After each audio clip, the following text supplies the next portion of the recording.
Donc, bienvenue au lancement de ce dispositif. Et je te laisse du coup la parole, Eric, pour nous raconter comment est-ce qu'on en est venu à construire ce dispositif. Merci Cécile. Et bonjour à toutes et tous. Écoutez, je suis très content d'être parmi vous aujourd'hui. Là, j'avais une journée avec tous mes conseillers d'action sociale individuelle. Donc, on a beaucoup parlé aujourd'hui de la question du sens et de cette transversalité. Et je fais cet avant-propos parce qu'on est dans un domaine également où on avait, à GDR La Mondiale, un certain nombre d'actions, de soutien ou de dispositifs qui étaient plutôt parcellaires et pas forcément reliés entre eux. Et là, le travail qui a été fait, qui était demandé par notre commission sociale et que Cécile a pris à bras le corps, était important pour moi, c'était de créer une chaîne de valeur, une forme d'alliance quelque part vertueuse entre différents dispositifs, différents acteurs et surtout s'appuyer sur des acteurs légitimes. Parce que le deuil donc, est un sujet qui touche une immense majorité d'entre nous à un moment donné ou à un autre de nos vies.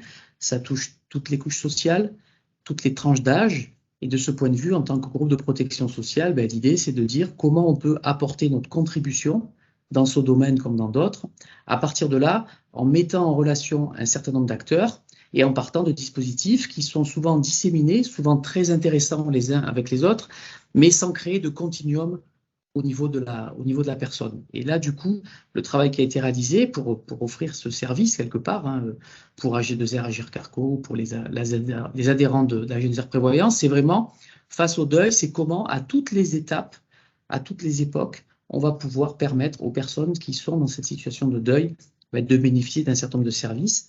Toujours avec, pour moi, deux choses qui sont à garder en tête. Ne pas forcer la personne, à rentrer dans un dispositif, à le souhaiter. Il y a un temps de respect qui est un temps qui peut être différent pour les personnes, même si beaucoup d'éminents écrivains ont décrit un peu ces processus. Mais voilà, mais ce temps-là, il faut le respecter. Ne pas vouloir, intervenir de façon surabondante auprès d'une personne qui subit un deuil en voulant absolument intervenir, nous, comme organisme, puis un autre organisme, puis un autre, puis un autre. On le connaît trop, ça, dans le domaine des personnes âgées, le fait de dire laissez-moi tranquille, vous êtes tellement d'organismes à intervenir pour moi que je suis simplement fatigué, j'ai besoin d'un temps de latence. Donc voilà, tout ça, ça a été mis en œuvre de cette façon, créé, et ça va être mis en musique de ce point de vue. Je pense que Cécile et vous toutes et tous intervenants, vous allez le décrire en détail. Et pourquoi ça a du sens? Moi, je dis simplement que dans cette société-là, qui est une société du lien aussi, la question du deuil, comme d'autres, est une question éminemment importante. Et nous, en tant que AG2R Mondial, on doit essayer d'être présent, tout simplement, pour offrir aux personnes ce continuum d'action et de réponse pour veiller à leur apporter le meilleur réconfort et le meilleur soutien possible. Voilà ce que je voulais dire, Cécile. Merci beaucoup, Eric. Alors, nous avons la chance aujourd'hui pour ce lancement d'être accompagnés par la journaliste Sabine Germain. J'ai un tout petit souci technique. Si Patricia Imbeau peut la faire rentrer, ce serait vraiment formidable en activant son micro et sa caméra. Et en attendant que Sabine nous rejoigne, ce que je vous propose, c'est que je vais vous expliquer pourquoi face au deuil et comment est-ce que nous l'avons pensé. Alors, est-ce que...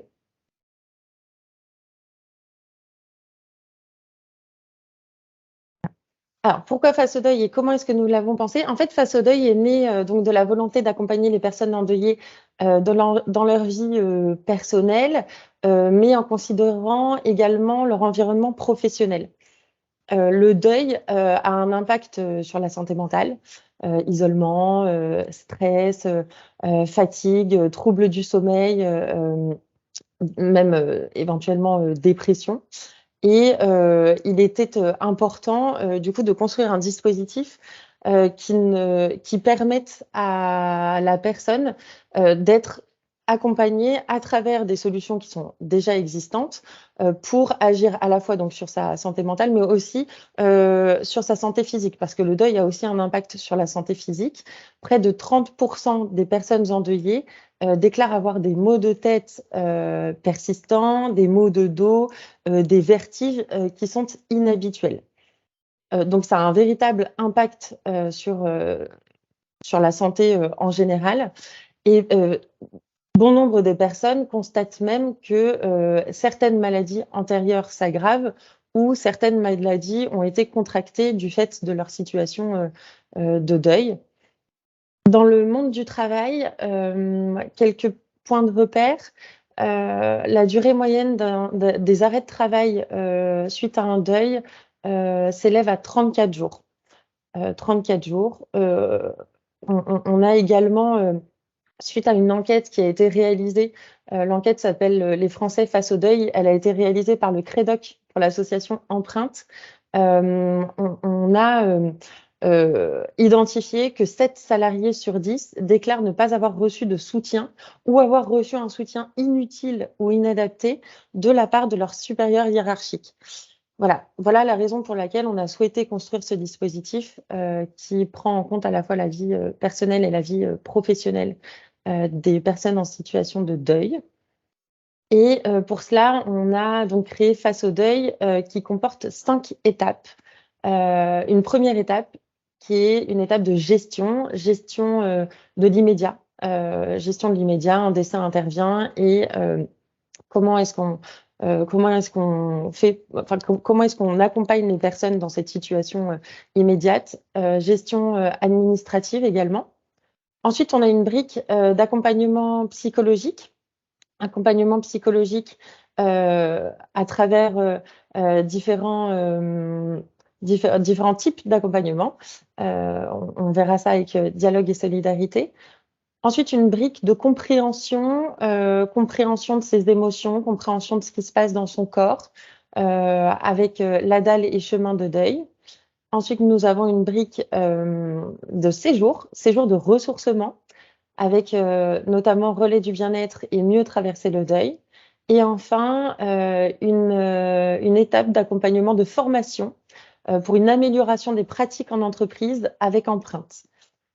Tout cela, tous ces axes d'accompagnement sont articulés grâce aux conseillers sociaux qui sont chez nous en interne chez AG2R La Mondiale, des conseillers sociaux qui sont informés, formés bien évidemment, et qui accompagnent la personne endeuillée en fonction de ses besoins et de ses envies à travers les différents dispositifs qui vont vous être présentés à travers les différents types d'accompagnement.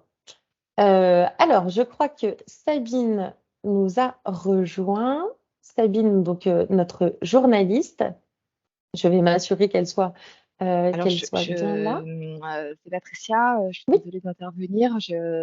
Sabine, ça fait plusieurs fois que je la fais rentrer en webinaire, mais en fait, je pense qu'il y a un petit bug et elle n'arrive pas en fait, à rester dans le webinaire. D'accord, bon, ça arrive, petit problème technique, c'est pas gênant, on va poursuivre et du coup on va vous présenter les différents intervenants. Alors, on vous les présente et ensuite on va rentrer dans le détail des dispositifs qu'il propose dans le cadre de Face au deuil. Alors, je vous présente Amadou Kass, qui est directeur des partenariats de OGF. Alors, ton micro est coupé, Amadou. Effectivement. Bonjour tout le monde. Donc, en tout cas, ravi de partager, en tout cas, j'allais dire, ce partenariat avec AG2R La Mondiale. Et donc, on aura l'occasion de revenir un peu sur ce que propose OGF. Plaisir partagé. Lorraine Gravelard, qui est responsable ingénierie et innovation sociale chez Dialogue et Solidarité, donc l'association de l'OCIRP. Lorraine, ton micro est coupé également. N'hésitez pas à ouvrir vos micros. Oui, bonjour, excusez-moi. Enchantée. Bonjour Lorraine, merci d'être parmi nous. Christine Cardin, qui est responsable des formations chez ADAL. Bonjour à tous. Fabrice Provin, qui devrait être là ou devrait nous rejoindre, qui est président de Relais du bien-être. Sabine Lotte, qui représente Mieux traverser le deuil. Bonjour à tous et à toutes. Et Marine Tournigan, qui est déléguée générale d'Empreinte, accompagner le deuil. Bonjour. Merci à toutes et Amadou d'être là. Alors, je vois un message de Fabrice. On a quelques petites farces de la technique aujourd'hui. Je vais tout de suite lui permettre de vous saluer et de nous rejoindre. Voilà, merci. Merci, c'était. Bonjour à tous et content d'être avec vous ce jour. Bonjour Fabrice, n'hésite pas à mettre ta caméra pour qu'on puisse bien t'identifier. Voilà, tout était coupé. Voilà, merci. Et maintenant tout est ouvert, c'est formidable. D'accord. Bienvenue Fabrice. Alors, première étape, la gestion des obsèques. Amadou, comment ça se passe concrètement? Alors, d'abord, permettez-moi de rappeler juste que en fait, le groupe OGF que je représente est le premier opérateur funéraire en France, avec un peu plus de 100 000 familles qui sont accompagnées chaque année par nos agents et à peu près 1200 agences qui sont présentes partout en France, donc j'allais dire en proximité avec les familles en deuil. Donc, dans le cadre de ce dispositif, OGF porte un rôle d'assistance pour traiter l'urgence, donc lors d'un décès, mais également pour l'accompagnement des familles en deuil dans l'organisation des obsèques. Ça veut dire tout simplement que dans le cadre du dispositif, nous allons proposer une ligne téléphonique qui est dédiée à Face au deuil. Cette ligne va permettre en tout cas d'assurer une prise en charge immédiate grâce à notre plateforme téléphonique qui est basée à Nanterre et notre équipe, j'allais dire, d'assistance funéraire avec des personnes qui sont habilitées dans ce domaine. C'est un domaine qui est encadré et donc forcément, voilà, avec un certain nombre de règles à suivre. Et cette équipe va permettre de pouvoir mobiliser sans délai nos équipes sur le terrain pour pouvoir, en tout cas, apporter les premiers services aux familles qui ont perdu un être cher. Alors, ce que nous proposons en complément, c'est tout le parcours d'accompagnement dans l'organisation des obsèques. Donc, c'est des délais qui peuvent aller de 3, 4 à 7 jours. Donc, c'est un délai qui est assez long. Et pendant ce délai, voilà, on va définir un peu les obsèques telles que la famille, en tout cas, souhaite l'organiser, ou lorsque le défunt a laissé des volontés funéraires, ça va nous permettre de respecter un peu le cadre que le défunt avait souhaité de son vivant. Nous proposons en complément une remise de l'ordre de 10% sur les frais d'obsèques, ainsi que sur l'achat ou la pose d'un monument funéraire, donc pour entretenir la mémoire. Et juste pour rappel, donc le coût moyen des obsèques en France tourne aux alentours de 4 000 euros. Et quand on va regarder l'Île-de-France, on va être sur une moyenne de 6 000 à 7 000 euros. Donc forcément, voilà, on apporte un soutien logistique des services, mais également une participation un peu financière par le biais de cette remise sur les frais d'obsèques. Enfin, nous allons proposer en complément des services d'AG2R La Mondiale, donc des services d'accompagnement administratif, ce qu'on va appeler nous le service formalité après obsèques, qui consiste en un accompagnement sur une durée de 3 mois dans la gestion administrative des formalités après obsèques. Donc globalement, voilà, c'est une intervention dans l'urgence, mais également un accompagnement dans la durée, en tout cas pour l'organisation des obsèques. Merci beaucoup Amadou. Je vois que Sabine nous a rejoint. Sabine, je vous redonne le micro de Maître Loyal. Alors, merci Amadou. On va passer à la seconde étape, à moins qu'on ait... Je suis confuse. Ou alors, vous avez déjà abordé la question des formalités administratives AG2R La Mondiale, peut-être, Cécile? Non, pas du tout. Nous en étions là. Alors, grâce au soutien donc d'OGF sur cette brique gestion de l'immédiat lorsque le deuil intervient, donc les bénéficiaires ont une remise de 10% sur les frais d'obsèques et sont donc accompagnés par OGF. Au-delà de cet accompagnement-là, les équipes AG2R La Mondiale qui sont compétentes, puisqu'on a des compétences en interne sur tout ce qui est lié à la pension de réversion, à l'application des contrats obsèques, des différents contrats que le défunt avait pu, auxquels le défunt avait pu souscrire. Chez nous, on va enclencher tout cela et on a donc cette équipe de conseillers individuels qui peut également intervenir, puisqu'Amadou le précisait, les obsèques, ça a un coût non négligeable et parfois ce coût pèse sur le budget des familles et nos conseillers sociaux sont formés, habilités à faire ce que l'on appelle une démarche écoute, conseil, orientation et à proposer des aides individuelles, des aides financières si le budget de la famille est impacté par le coût des obsèques. Voilà comment est-ce qu'on peut compléter cet accompagnement sur la gestion de l'immédiat. Très bien. Les conseillers se rendent compte aussi du bon moment pour proposer les services qui vont suivre, parce que la question du timing est toujours très importante, notamment dans l'accompagnement psychologique. Ce qu'on va voir, c'est la deuxième étape, la deuxième brique du parcours que vous avez composé, Cécile Petit. On va voir avec Lorraine Gravelard, vous êtes responsable ingénierie et innovation sociale de Dialogue et Solidarité. Et donc, quel type d'accompagnement psychologique vous avez mis en place? Ok, merci. Bonjour Sabine. Alors du coup, Dialogue et Solidarité, c'est une association qui a 25 ans cette année et qui est soutenue par l'OCIRP et les institutions de prévoyance. Actuellement, nous avons 15 antennes qui sont réparties sur l'ensemble du territoire et on propose 33 groupes de parole avec des entretiens individuels sur l'ensemble de ces antennes. Alors, spécialement pour les bénéficiaires de Face au Deuil, on va proposer un accompagnement psychologique en mobilisant notre équipe d'intervenantes qui sont spécialement formées au soutien des personnes endeuillées. Et concrètement, il s'agit d'accompagner dans la durée en proposant des entretiens individuels. On peut aller jusqu'à 5 séances qui s'étalent sur une année. Et puis, la possibilité de participer à des groupes de parole qui sont aussi répartis sur les territoires. Et vraiment, l'objectif, c'est de pouvoir s'adapter aux besoins de chacun pour permettre aux personnes de sortir de l'isolement, d'échanger entre elles. Parce que très souvent, la première demande des personnes endeuillées, quand elles arrivent chez Dialogue et Solidarité, c'est de nous dire qu'elles sont très seules et qu'elles ont besoin d'échanger avec d'autres. Voilà, donc Dialogue, c'est vraiment leur proposer ce lieu aux ressources où elles vont pouvoir librement s'exprimer sur leur deuil, dans la bienveillance, de partager avec d'autres personnes qui sont dans la même situation. Et puis, on propose aussi des petits événements un peu plus conviviaux, des pique-niques, des sorties ensemble, des moments de convivialité, des groupes de lecture, etc. Voilà, donc tout ça, ça va aider les personnes à mieux comprendre le processus de deuil, à mieux comprendre ce qui se passe en elles. Les intervenants vont les accompagner pour prendre conscience de leurs ressources.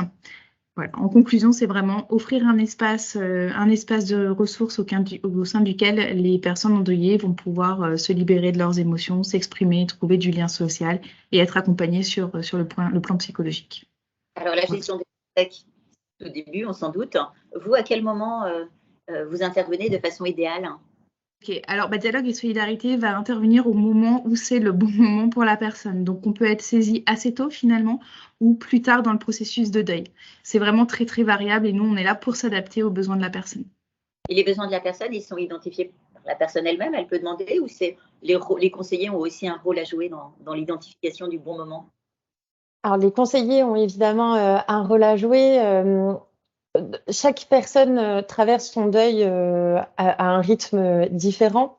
Donc, les conseillers détectent le moment opportun pour orienter les bénéficiaires vers Dialogue et Solidarité ou vers les autres dispositifs qui vont être présentés. Mais effectivement, c'est le match du besoin et du souhait de la personne et du diagnostic, de l'accompagnement, de l'écoute, du professionnalisme finalement du conseiller aussi. Très bien, on va passer à la troisième brique. Le troisième chaînon de la chaîne d'accompagnement que vous avez mis en place, c'est la sensibilisation à la problématique du deuil, parce que le deuil, ça touche une personne et son entourage. Je reviens à l'étude Credoc pour empreinte, dont vous avez déjà dû sortir quelques données tout à l'heure, Cécile. Un tiers des personnes endeuillées ont été heurtées par l'attitude ou les mots de certains de leurs proches, qui pensaient sans doute bien faire, mais qui ont parfois eu des mots maladroits, avec des clichés du type « il faut être fort pour vos enfants », gna gna gna gna gna. On croit que c'est ce qu'il faut dire et puis en fait, ça tombe souvent à plat. Ça traduit une grande méconnaissance du deuil, du processus de deuil. Donc, comment vous l'abordez, Christine Cardin? Vous êtes responsable de DAL et comment vous accompagnez les personnes dans ce parcours? Merci. Alors, juste vous dire en préambule que l'ADAL est une association qui existe depuis 1992 et donc nous œuvrons avec l'équipe Chemin de Deuil auprès des personnes endeuillées depuis le début des années 2000. Et effectivement, notre mission dans le cadre du dispositif Face au deuil est d'apporter des éléments de compréhension au travers de 2 formats, le format conférence qui est peut-être d'ailleurs un peu moins engageant au départ pour les personnes, et puis le format atelier de soutien en distanciel pour donner finalement ces éléments de compréhension. Ils ont 2 vertus, ils ont celle d'apporter des points de repère pour la personne dans ce qu'elle vit, mais aussi pour lui permettre de mettre en mots les choses et de justement pouvoir échanger avec son entourage. Et le dispositif prend soin de s'adresser à des publics dans des réalités un peu différentes, avec 4 thématiques de conférence. Sur le chemin du deuil de son conjoint ou de sa conjointe, prendre soin de soi. Sur le chemin du deuil de son enfant, prendre soin de soi. Sur le chemin du deuil de son petit enfant, à destination plutôt des publics retraités. Et puis sur le je suis un enfant et je suis en deuil, parlez-moi, répondez-moi, parce qu'on sait que souvent on a aussi difficulté à échanger avec les plus jeunes sur cette thématique. Les ateliers de soutien seront aussi proposés sous ces formats-là, grand parentalité, conjoint-conjointe ou parents, avec 3 demi-journées qui se succèdent hebdomadairement et qui permettent d'aller plus loin et surtout d'être dans l'échange. Alors, dans la proposition que nous faisons, on parle souvent en fait des grandes étapes du deuil et nous y préférons une symbolique en spirale ascendante pour évoquer le fait déjà que c'est un chemin et c'est un mouvement qui se fait en nous, finalement de manière naturelle et qui nous permet finalement d'avancer. Et cette spirale, elle a aussi l'avantage finalement d'évoquer un ressort avec toute l'élasticité du ressort et la possibilité, enfin en tout cas de traduire ce qui se passe en nous à certains moments, c'est-à-dire la sensation d'être complètement à plat et vidé de tout, et puis à l'inverse, à des moments d'être dans un véritable élan et une dynamique. Et ça permet aux personnes d'éviter de penser quand elles vont moins bien, qu'elles sont retombées en arrière et éventuellement reparties dans une étape précédente, mais que c'est ce chemin-là qui de toute façon continue à se faire.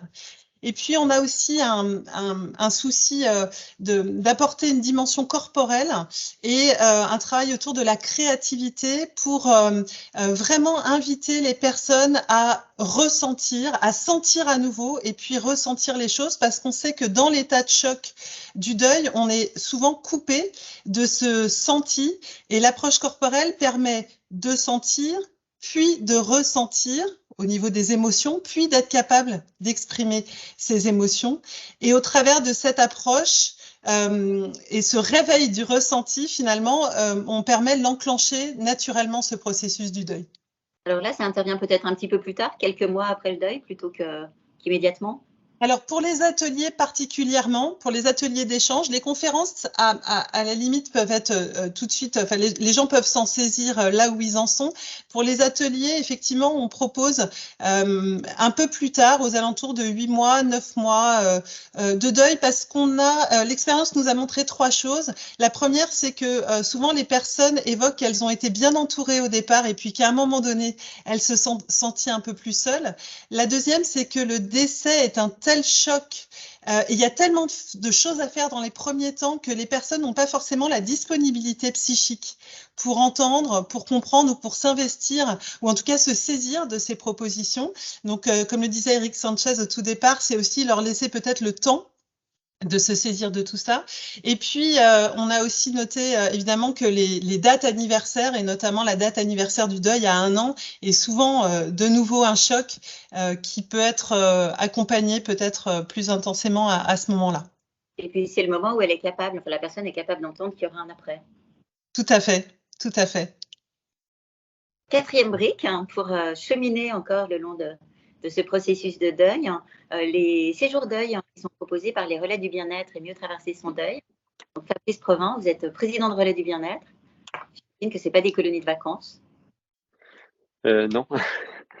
mais c'est quand même, ça allie quand même l'utile à l'agréable. Donc, on les veut agréables et ça, c'est pas trop dur, hein, puisqu'on crée des séjours essentiellement dans des demeures historiques, dans des lieux à taille humaine, mais on souhaite une utilité, hein. C'est pour ça aussi que AG2R La Mondiale soutient la mise en place de ces séjours partout en France. C'est que les personnes puissent repartir de leur séjour en ayant des outils, des méthodes pour vraiment rebondir après le décès du conjoint. On va peut-être visionner une petite vidéo pour voir en quoi ça consiste et puis après vous nous raconterez de façon plus pratique comment ça fonctionne. Oui. C'est maintenant la vidéo. Attention, grosse émotion, hein. Mais émotion positive, émotion stimulante. Vous avez vu, je meuble. Hop là. C'est bon, c'est parti? Alors, normalement. C'est vraiment reparti complètement à zéro, quoi. J'étais persuadée que je ne pourrais pas survivre à ça. Ça me paraissait impossible. D'ailleurs, ça paraissait impossible pour presque tout le monde, hein. Il y a eu quand même ce moment où j'ai lu le livre de Martin Gray qui avait perdu toute sa famille dans un incendie. Et là, il y a eu un déclic qui disait il y a une force de vie à l'intérieur de soi et cette vie est belle et c'est à nous d'y donner du sens. Ça m'a interpellée. Et je me suis dit, waouh, s'il a pu, moi aussi je peux. Mais j'avais aucune idée de comment. C'est-à-dire que ça m'a permis de dire, oui, je veux bien essayer de vivre. Enfin, pour l'instant, au début, c'était survivre, tu vois. Mais j'avais aucune balise, en fait. J'avais rien, j'avais pas de modèle, j'avais aucune idée de comment c'était possible, en fait, tu vois. Au début, tu pensais à toi-même te donner la mort. Et moi, ça m'est arrivé aussi d'y penser. Et finalement, qu'est-ce qui a fait que tu as tenu justement jour après jour, qu'il y a eu d'autres pensées qui sont venues et qui étaient plus fortes que ça? J'ai souvent pensé à ça. Et je crois qu'en fait, c'est pas vraiment que je voulais mourir, c'est que je ne voulais plus souffrir. C'était la souffrance qui était insupportable. Mais il y a un moteur énorme qui m'a fait tenir jour après jour. C'est l'amour que j'avais pour mes enfants. Et je me disais, mais si je meurs, ça les fait mourir une deuxième fois ou au contraire, ça les aura fait mourir pour rien. Et ça, c'est un point d'ancrage qui m'a suivi pendant des années. On peut, peut-être dans une heure, on peut mourir. Demain, il n'y a pas d'âge pour mourir en fait. Ce que ça m'a fait expérimenter, c'est cette préciosité du moment présent. Toi, comme ici, je trouve que c'est unique ce qu'on est en train de vivre. C'est un moment privilégié et peut-être que quand on sera très vieille, on s'en rappellera avec un petit sourire, émotion, parce qu'on est dans la nature, on est dans la nuit. Hein, il y a le vent qui bourdonne autour de nous et un chien là qui aboie un peu plus loin. C'est insolite, mais c'est génial. Il y a un proverbe qui dit les vivants ferment les yeux des morts et les morts ouvrent les yeux des vivants. C'est vraiment ça qui m'est arrivé. C'est que tous ces décès, tous ces deuils, ça m'a ouvert à la beauté de la vie. Alors, petite précision, ce témoignage est issu d'un film qui s'appelle « Et je choisis de vivre », qui raconte le cheminement d'une jeune mère qui a perdu son enfant très jeune, un enfant d'1 an, et qui est partie sur les chemins de la Drôme et sur les chemins de la Renaissance en échangeant son expérience avec cette dame et d'autres, une autre qu'on verra tout à l'heure. Je reviens avec vous, Fabrice Provin, de façon très terre à terre. Comment ça s'organise? Est-ce que vous êtes présent sur l'ensemble du territoire? Donc déjà, pour rebondir sur ce qu'on entend, alors même si nous, on fait des séjours essentiellement sur le deuil du conjoint, il y a un vrai cheminement, en tout cas, qui se fait durant les 4 jours, puisque là, nous avons une sophrologue qui va rester. C'était dans l'appel à projet d'AG2R La Mondiale, c'est ce que nous faisions déjà au préalable.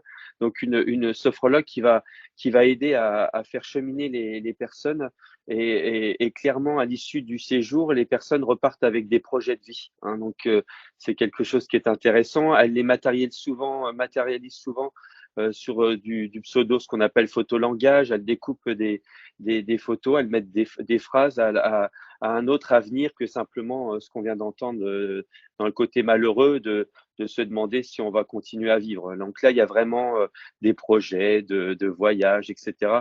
Même des voyages qu'elles devaient faire avec leur conjoint et qu'ils vont décider de faire quand même. Donc ça va être des moments forts. Et oui, on souhaite que les séjours existent partout parce qu'en fait, on a, à un moment donné, on l'a évoqué aussi, c'est le lien. Et les personnes qui sont dans les séjours, vous l'évoquez un peu par ironie, mais c'est ça, on va évoquer nos soucis à notre entourage qui ne le comprend pas toujours. Et là, les personnes, quel que soit le deuil, quel que soit même le délai du deuil, on est entre 6 mois et 18 mois à peu près dans les séjours des personnes à l'issue du décès du conjoint, eh bien, elles ont la même problématique quand même. Donc, en fait, elles échangent et le fait d'être partout en France, ça permet aux personnes de pouvoir garder des liens, voire même de se retrouver. On nous envoie des photos WhatsApp pour nous dire, ça y est, on s'est refait un petit repas, etc., entre nous, etc. Et ça, c'est vraiment un point fort dans nos séjours, en fait. C'est des séjours de 4 jours avec une dizaine de personnes et puis une vraie dynamique de groupe, puisque a priori, c'est dans leur région, donc ils ont l'occasion de se revoir par la suite. Le moment idéal pour organiser ce type de séjour? Alors justement, alors on a des exceptions, mais en général, c'est entre 6 mois et 18 mois. On considère, mais c'est pareil, hein, c'est très tranché, on considère qu'avant, il y a quand même tout ce problème administratif à régler, qu'on n'a pas la tête à ça. Un peu trop loin, on a eu quand même des personnes qui sont venues bien après le deuil. Il y a vraiment des personnes qui 5-6 ans après le décès, n'ont pas fait leur deuil ou pensent l'avoir fait. Alors ça, c'est très intéressant. Hein. Les personnes à l'issue des 4 jours qui se disent « mais j'étais à milieu de penser que j'étais à la moitié du chemin et que je n'avais pas vraiment fait mon deuil. Hein.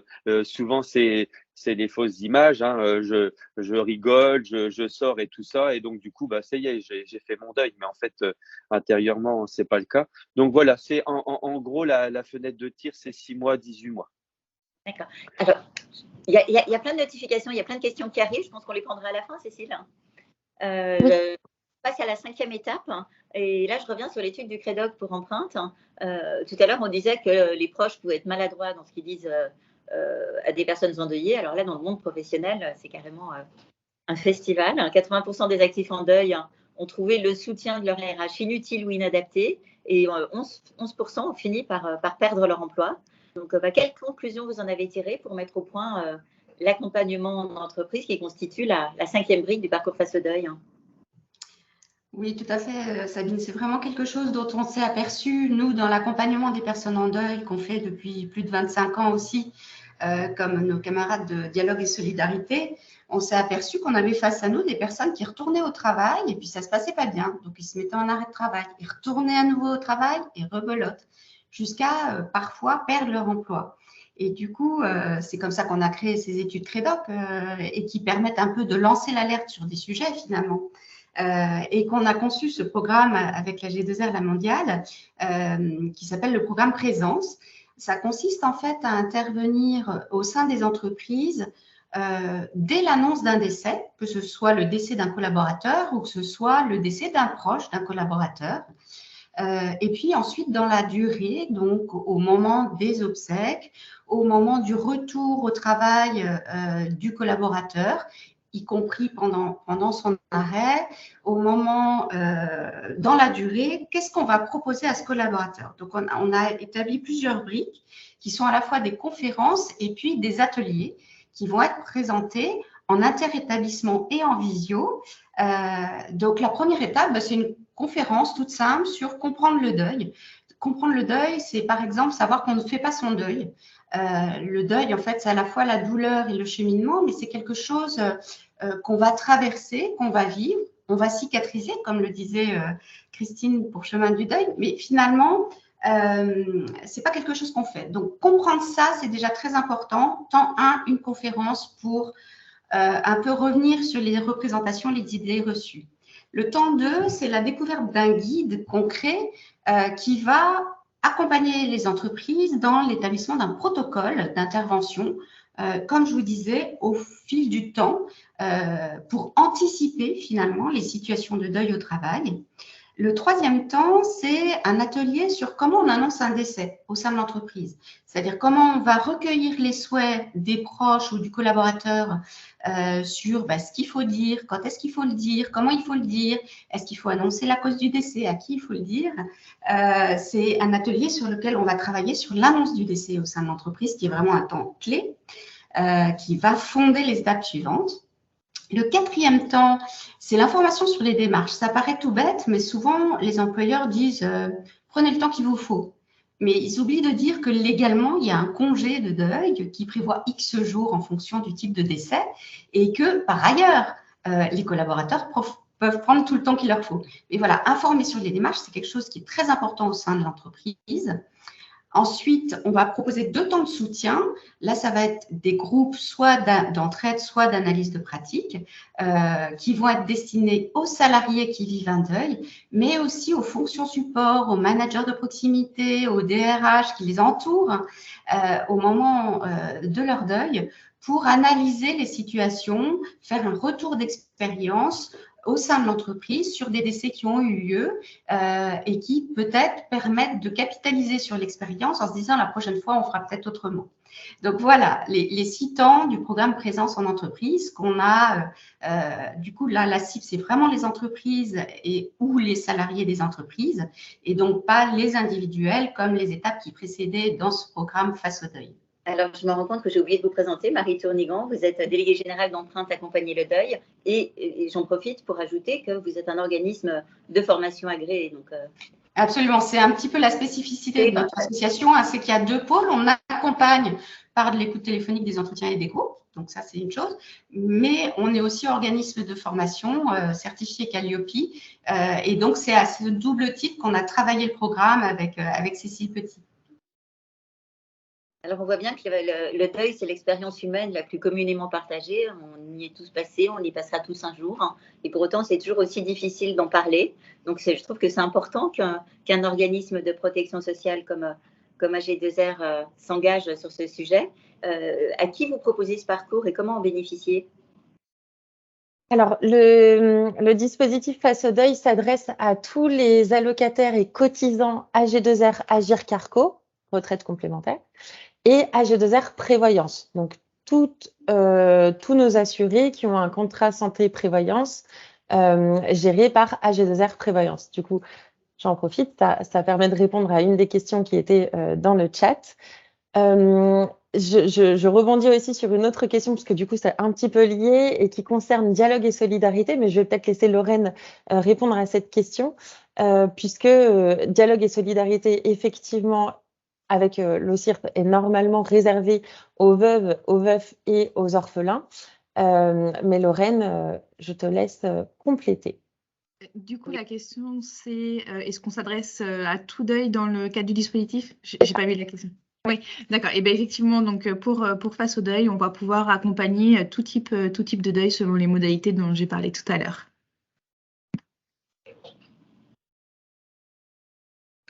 Je reviens aux questions. Combien de familles, là, je ne sais pas à qui la question est adressée, combien de familles accompagnez-vous sur votre dispositif? Je pense que c'est au total, Cécile. Oui, je vais peut-être prendre, je vais effectivement répondre à cette question. Alors, tout dépend finalement des axes d'accompagnement, puisque vous l'avez bien compris, on en a plusieurs.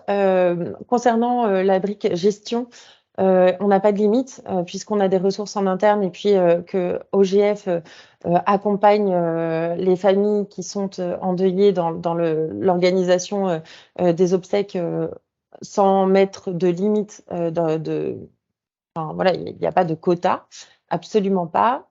Sur la brique de dialogue et solidarité au CIRP, alors effectivement, dans le cadre de Face au deuil, on a réservé plusieurs centaines d'accompagnements au-delà de l'accompagnement qui est normalement prévu par Dialogue et Solidarité, donc sur la cible des veuves, des veufs et des orphelins. Sur l'axe ADAL, donc les conférences sont ouvertes à toutes les personnes qui se sentent de près ou de loin concernées par la thématique de la conférence. Donc Christine l'a dit tout à l'heure, on a 5 conférences, 4 thématiques. Thématique perte d'un enfant, perte d'un conjoint, perte d'un petit enfant et la thématique je suis un enfant et j'ai perdu un proche. Donc ça, c'est ouvert à tout le monde sans limite, sans jauge. Limitante, si ce n'est les limites de la technique, voilà, parce que ce sont des conférences, des web-conférences. En revanche, les ateliers, peut-être Christine, je te laisse repréciser. Oui, sur les ateliers en distanciel, on est sur un beaucoup plus petit volume parce que l'idée, c'est quand même que les gens puissent échanger. Donc, on est aux alentours de 6 personnes. Et puis, comme c'est un dispositif qui se lance, il faut aussi qu'on voit si ça répond effectivement à des demandes, si c'est un souhait des personnes. Et on a la chance que le dispositif soit vraiment très complet. Et donc, le principe, c'est aussi de pouvoir réorienter les personnes s'il advenait qu'on n'ait pas suffisamment de place au départ et qu'on fasse le lien avec d'autres dans un premier temps. Alors, petite précision, c'est 6 personnes par session d'accompagnement. Il y a 3 sessions, donc ce sont 6 personnes pour ces 3 sessions sur chacune des thématiques. Voilà, juste pour préciser. Et ensuite, sur la... Pardon, Sabine. L'administratif. Donc, il y a l'accompagnement sur les obsèques.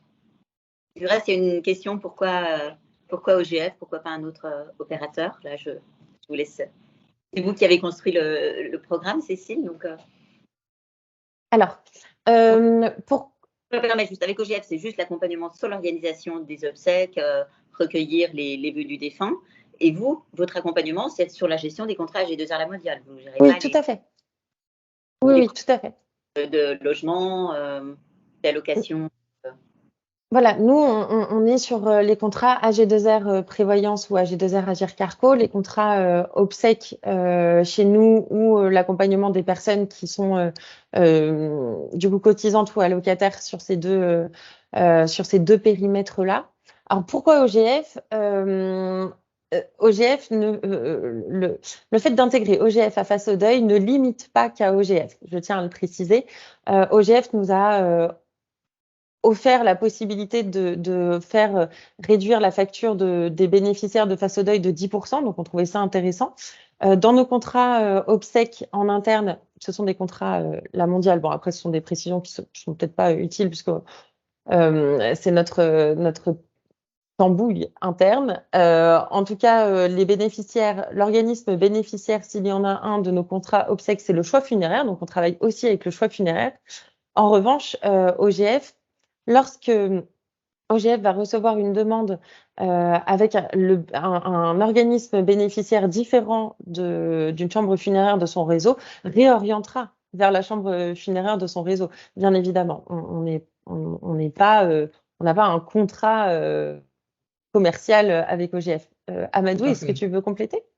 Effectivement, bon, on va dire, au-delà même, je pense qu'il y a un choix quand même logique qui s'est un peu posé dans le cadre de la réflexion, en tout cas pour monter ce partenariat. Ce que je voulais ajouter, c'était en fait au-delà, nous, de la présence avec nos 1200 points de vente, donc pour pouvoir accueillir les familles donc, avec nos conseils funéraires, nous avons le premier dispositif, en tout cas d'infrastructure, pour accompagner les familles en deuil. Donc je vais parler plutôt de maisons funéraires. Donc on en a un peu plus de 600 en France, donc voilà, un peu plus de 80 crématoriums qui sont exploités par OGF. Mais surtout, c'est aussi notre démarche en fait. OGF est un groupe qui est vraiment ancré dans une démarche RSE, avec 2 usines en France qui fabriquent nos cercueils, avec, j'allais dire, les labels de respect, en tout cas de l'éco-responsabilité dans l'exploitation de la filière bois. Donc, je pense qu'il y a un ensemble d'ingrédients qu'on a proposés au-delà de l'accompagnement, j'allais dire, de l'émotion et de l'urgence. Et puis pour faire très simple, on pense aux bénéficiaires. En fait, le principal Nous, ce qui nous importe, c'est que le bénéficiaire ait un dispositif d'accompagnement qui soit lisible, simple d'accès. Si on travaillait avec l'ensemble des organismes funéraires qui existent, il y aurait du coup une multitude de portes d'entrée, ce qui brouillerait le message, et c'est vraiment pas l'objectif. L'objectif, c'est d'accompagner la personne le plus simplement possible et de l'amener vers les dispositifs qui pourront lui permettre de traverser ce deuil dans les meilleures conditions. Il y a une question que je trouve intéressante parce que c'est l'occasion de rappeler la largeur du dispositif. L'accompagnement au deuil d'un enfant concerne les enfants jusqu'à quel âge?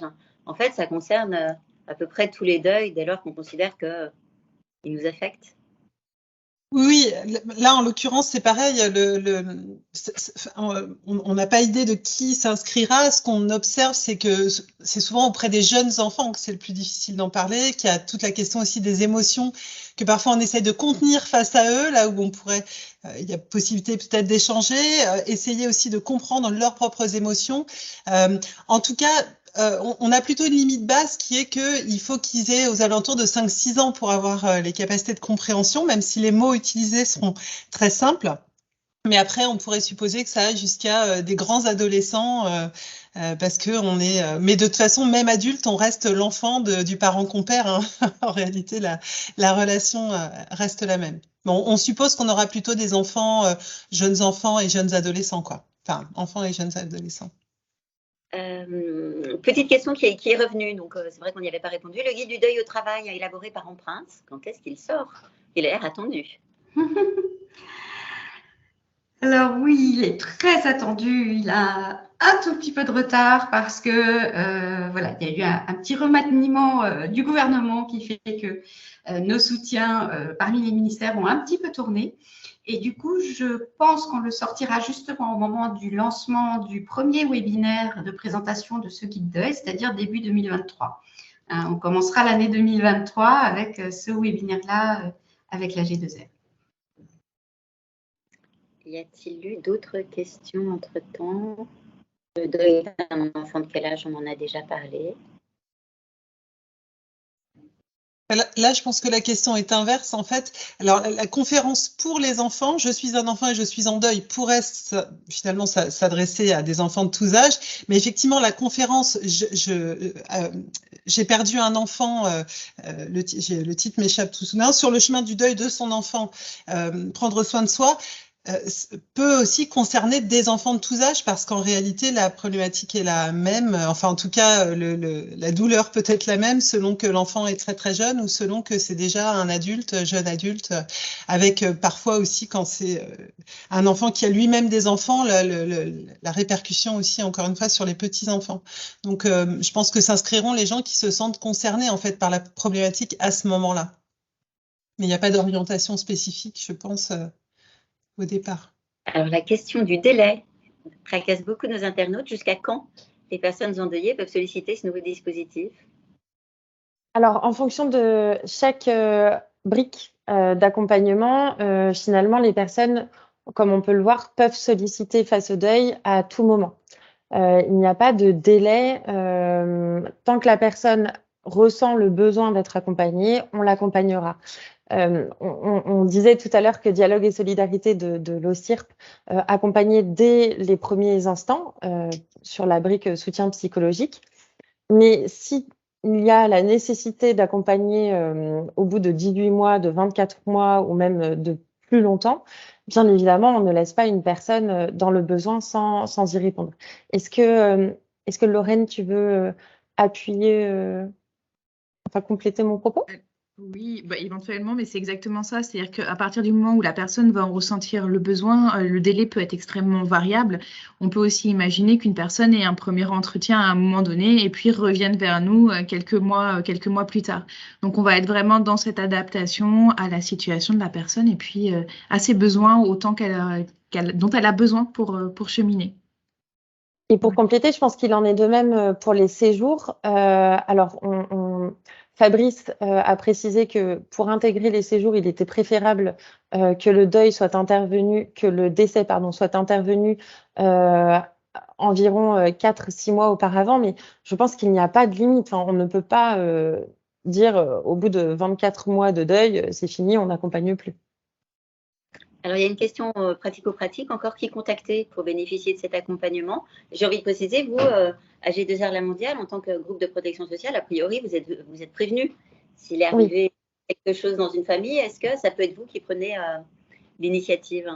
Oui, tout à fait. Alors, on a 2 portes d'entrée possibles. Encore une fois, pour simplifier l'accès aux différents axes d'accompagnement pour nos bénéficiaires. La première porte d'entrée, évidemment, tout dépend du moment de l'étape de deuil dans laquelle la personne se situe. Si le décès vient d'intervenir, la personne, vous en conviendrez, n'appellera pas son groupe de protection sociale pour savoir comment organiser les obsèques.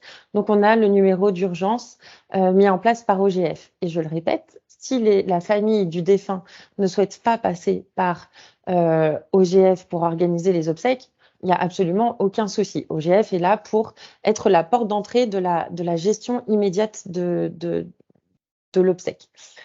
Ensuite, pour toutes les personnes qui sont déjà passées par cette étape d'organisation des obsèques, la porte d'entrée, ça va être le numéro unique des conseillers sociaux chez nous.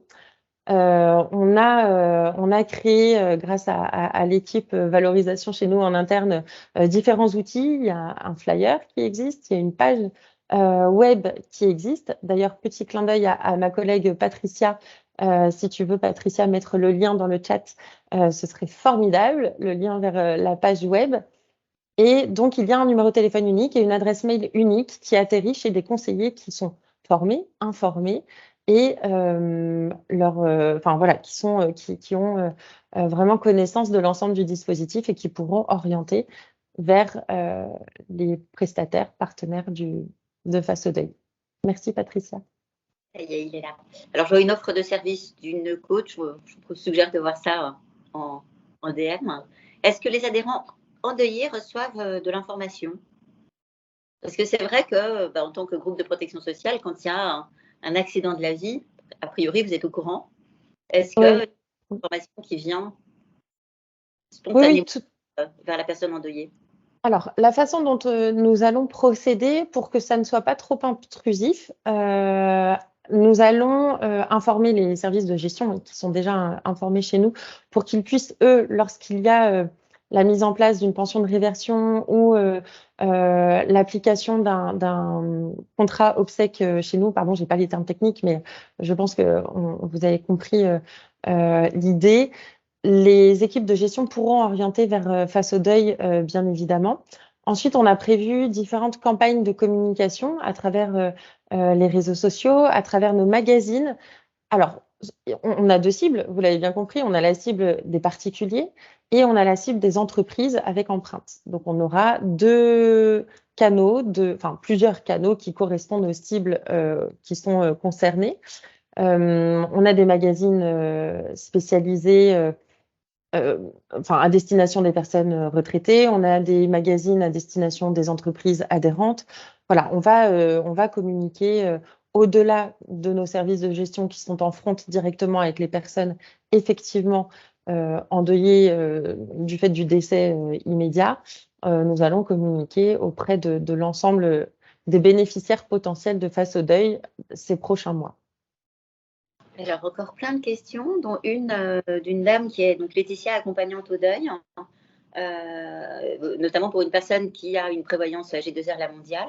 Est-ce qu'elle peut bénéficier d'une prise en charge via ce dispositif? Non, a priori, c'est seulement dans les briques de votre parcours Face au Deuil, Cécile. Alors, la personne qui est adhérente AG2R Prévoyance peut bénéficier de l'ensemble de l'accompagnement Face au Deuil en entrant par le numéro de téléphone qui est sur la page web dont Patricia a envoyé le lien dans la conversation. Une personne accompagnante ou coach qui veut accompagner ne peut agir au nom d'AG2R La Mondiale. Il faut rentrer dans le dispositif. Oui, effectivement. On a vraiment les prestataires OGF, Dialogue et Solidarité, ADAL, Empreinte et Relais du bien-être et Mieux traverser le deuil qui font partie du dispositif. Ouais. Alors, une question terre à terre, on va commencer par la fin. L'accompagnement administratif, c'est uniquement à distance?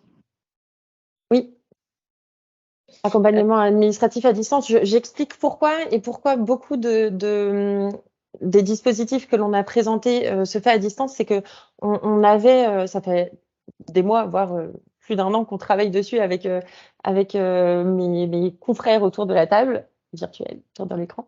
On a beaucoup réfléchi à comment accompagner un maximum de personnes, comment ne laisser personne sur le carreau, comment faire en sorte que les personnes qui sont dans cette situation délicate que tout le monde connaît à un moment dans sa vie, comment faire pour les accompagner alors qu'on ne peut pas être partout et au même moment à chaque endroit.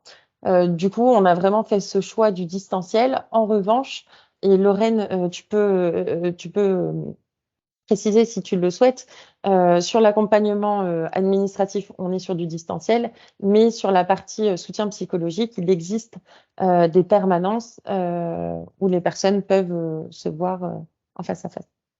C'est ce que je vous disais tout à l'heure, que nous avions 15 antennes qui sont réparties sur le territoire. Donc, on a cette possibilité de s'adapter en fonction de là où vit la personne. Soit on va être sur du distanciel ou donc téléphone, visio, soit on va pouvoir intégrer dans un groupe de parole, donc localement, pour créer du lien social, la personne sur une antenne. Voilà. Alors, Sandrine revient sur la question de l'âge de l'enfant. Là, je crois que ce n'est pas discriminant, quel que soit l'âge de l'enfant. L'accompagnement est possible. Alors, encore une fois, sur les conférences, en fait, les personnes sont invitées à s'inscrire sur les conférences de leur choix. Et effectivement, que ce soit une personne de 80 ans qui a perdu son fils ou sa fille de 60 ou une personne de 40 ans qui a perdu un enfant de 5 ans, il trouvera des ressources dans ce qui sera exposé pendant la conférence, voilà, en fonction de ce qu'il vit et de la réalité de sa relation avec son enfant. Pour les ateliers, je vous avoue que c'est très inédit puisque les ateliers en distanciel qu'on a pu mener jusqu'à présent, en général, les personnes étaient invitées, en fait, étaient ciblées. Donc, on se retrouvait avec des gens qui étaient effectivement une catégorie de population semblable.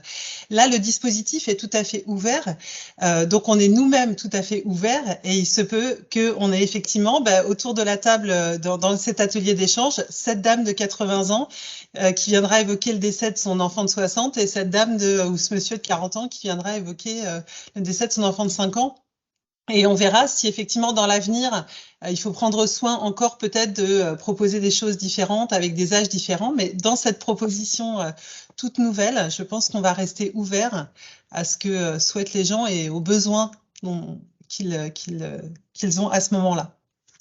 Oui, et puis quel que soit l'âge de l'enfant, une maman reste une maman. Alors, on revient sur l'accompagnement administratif. Est-ce qu'il est ciblé uniquement sur les démarches post-obsèques? Allô? Pardon, j'avais désactivé mon micro. Oui, il est lié aux démarches post-obsèques. Il y en a quand même bon nombre entre l'arrêt des contrats, l'arrêt du bail, si la personne est en location. Enfin, oui. Et il y a une 60aine de courriers à gérer lors des obsèques. J'avais vu passer cette statistique. Oui, tout à fait. Je vais peut-être laisser la parole à Amadou parce que OGF propose une option, alors pour le coup qui est payante et que nous n'intégrons pas à Face au deuil, mais si jamais l'accompagnement qu'AG2R La Mondiale n'est pas suffisant, il existe des solutions d'accompagnement de gestion administrative. Effectivement. Donc, comme le disait Cécile, donc en fait, ce que propose OGF et qu'on appelle nous le service formalité après obsèques, on va dire que c'est un accompagnement sur une durée de 3 mois. Donc, c'est une assistance sur mesure qu'on va proposer aux familles. Donc, on a des experts qui sont basés dans le 77. Donc, c'est des salariés d'OGF qui sont vraiment, j'allais dire, habitués à accompagner des personnes dans cette phase, j'allais dire, post-obsèques qui peut prendre beaucoup de temps avec un certain nombre de démarches administratives à faire. Donc, ils vont les accompagner dans la rédaction des courriers, mais également pour pouvoir notamment demander des aides, j'allais dire légitimes, dans le cadre d'obsèques ou auprès, j'allais dire, des différents services publics qui peuvent avoir un soutien financier, notamment dans cette période. Mais pas que, puisqu'on va également pouvoir accompagner la personne sur la fermeture des comptes bancaires, sur les abonnements téléphoniques ou sur les services, j'allais dire, de gaz ou d'électricité. Mais on va dire, voilà, un ensemble de conseils qu'on va délivrer à la famille pour pouvoir bien gérer, j'allais dire, les intérêts de la famille, notamment financiers. Ah, alors, encore une question, et après on va peut-être conclure. Ah, je l'ai perdu. Ce n'est pas, mais j'aimerais savoir si vous avez des relais en région en sous-traitance, ateliers, séjours, pour tout ce qui ne peut se faire à distance. Pardon Nathalie d'avoir mal compris votre question. Alors, des relais en région, en sous-traitance. Alors non, les ateliers se font vraiment en distance. Les séjours ne peuvent pas se faire en distance. On est vraiment sur des séjours réels avec un accompagnement de personnes qui vivent ensemble pendant toutes ces journées. Et la gestion est d'ailleurs à la main de nos collègues en région pour l'organisation de ces séjours. Je ne sais pas si j'ai répondu à la question. Je crois qu'on arrive, il y a eu plein de questions, ça veut dire que ça répondait à un vrai besoin, ce parcours face au deuil. Et c'est vrai que voilà, c'est une expérience qu'on doit apprendre à objectiver et à aborder de façon plus simple.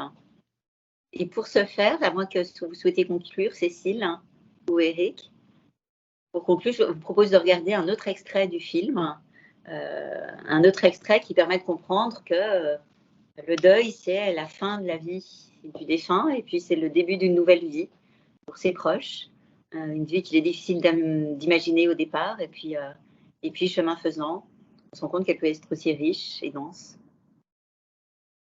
Voilà, il peut partir. Je voulais juste savoir si Eric voulait dire un mot avant que je lance la vidéo et sinon je la lance.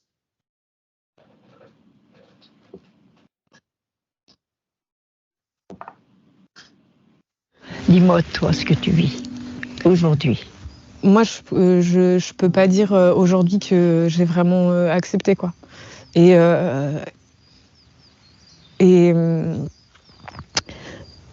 qu'en fait, je sais pas combien de fois on peut vivre ça et se relever, quoi. C'est ça aussi, c'est que, en fait, j'aimerais bien pouvoir me dire que ça fait moins peur parce que on sait que peut-être après on peut se reconstruire. Chaque jour, je me disais bon, il faut que je trouve une petite occupation pour passer cette journée, quoi. Mais c'était tout. Tu sais, Amande, il faut longtemps. Ne te décourage pas. Et puis, tu verras, on acquiert une certaine douceur après quand même. Tu verras, c'est moins douloureux. Tes cellules, elles sont marquées. On est marqué dans notre corps, dans nos cellules. Et tu le sentiras toujours, on le sentira toujours. Mais aujourd'hui, Amande, mais je ne sais pas si je devrais te dire tout ça, mais je me dis que si ma vie a changé, si j'ai pris cet envol dans ma vie, si j'ai eu envie de m'occuper des autres, si j'ai eu envie de faire du soin palliatif, d'être auprès de ces malades, de ces gens qui vont mourir, eh bien c'est grâce à Philippe. Je crois que si j'avais pas eu cette souffrance, ce déchirement en moi qui me disent mais où je meurs, où je vis, et qu'il y avait tous ces petits et il fallait bien faire quelque chose, il fallait bien vivre. Et j'ai pris la décision de vivre, eh bien, c'est ce qui m'a fait vivre. C'est ce qui m'a fait vivre. Je t'assure que ça vaut le coup de vivre. Amande, fais tout ce que tu peux pour vivre. Magnifique conclusion. Je voulais juste ajouter que c'est ce qu'on disait tout à l'heure, ce que dit la vieille dame à Amande. N'importe qui le dit, ça peut passer plat, mais là on est dans une logique d'expérience partagée et je pense que c'est toute la richesse de cet accompagnement. Je ne sais pas si vous voulez conclure, Cécile. Non, je voulais vous remercier Sabine pour l'animation, remercier chaque partenaire qui a co-construit ce dispositif à mes côtés depuis des mois et des mois. Je suis ravie que le dispositif sorte parce que pour rien vous cacher, on a déjà beaucoup de demandes, des remontées de la part des conseillers sociaux chez nous en interne. Donc c'est effectivement un dispositif qui a du sens et qui permettra d'accompagner beaucoup de personnes dès aujourd'hui. Merci beaucoup. Bravo. Et bonne fin de journée à tous. Merci. Au revoir.